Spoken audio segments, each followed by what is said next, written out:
start with, we are going to take up physical features of India, right?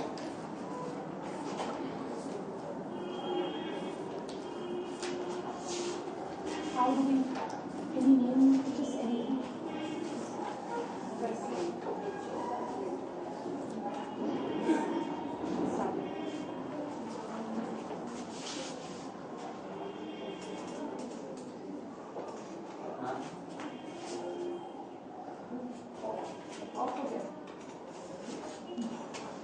I think that is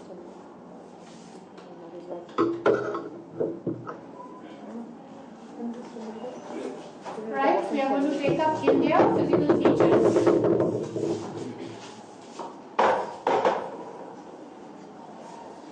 This is your country, India.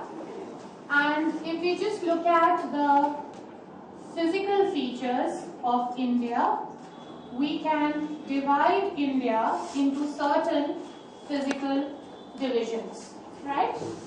Now,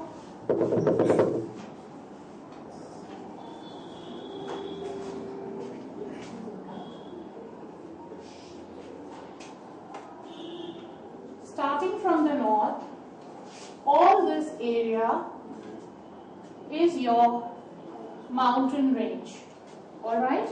These are your northern mountains, which we also call as the Himalayas, okay? So right up in the north, we have the Himalayas, followed by your northern plains over here. Okay, plains are shown with green.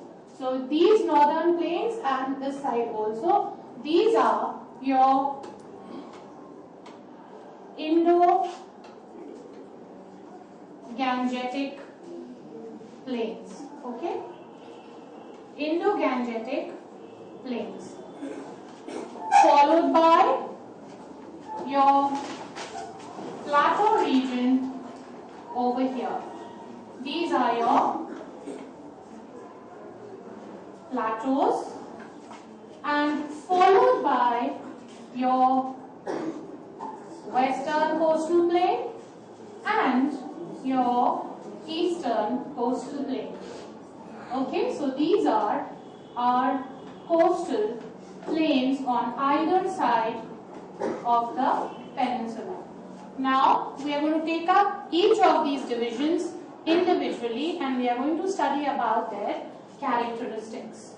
Okay, this is the river map which you use in your examination, and simultaneously I'll tell you how to mark the physical features on the map as well. Starting from the north, we have the Karakoram mountains over here. Now Karakoram mountains, along with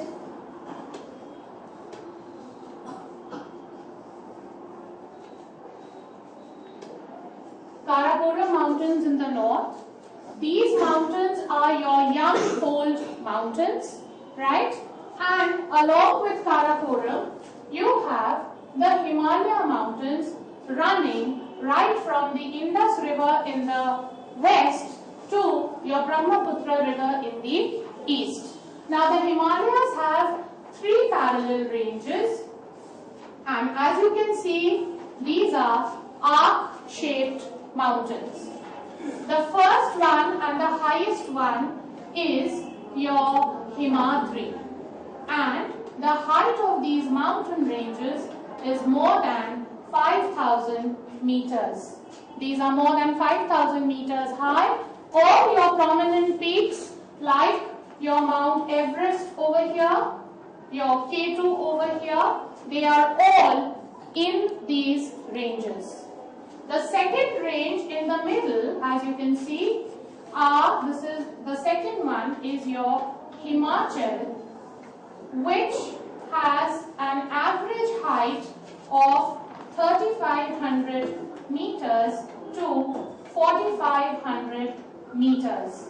Many of the famous hill stations like your Kullu, Manali, Nainital, Mussoorie, Dharamshala, they are all located in these second parallel range, which is your Himachal. Followed by the third one over here. The third range is your Shivaliks. These are the lowest in height and their average height is less than 1500 meters. Alright, and this entire mountain wall is very, very useful for India because of two reasons. Number one, it acts as a barrier between the north, alright, and second impact is on climate, that it acts as a climatic barrier. Climatic barrier, it acts as in two ways. Number one, it does not allow the monsoon winds to cross over to the north, that is Tibet and China. Second, in the winter months, we are already in the winter season. So during the winter months, it does not allow the cold winds from China and Central Asia from entering into India. So this is about your Himalayas. Common characteristics of the Himalayas, they are young fold mountains, they have very high peaks, and they have a number of snow-fed rivers flowing down the Himalayas. Now, the next division that we are going to study the northern plains.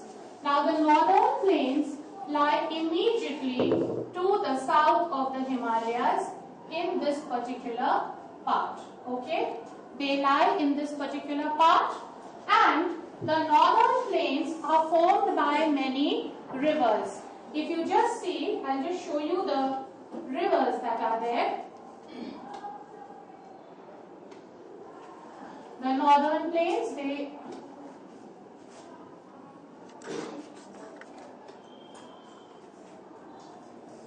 this is the extent of the northern plains.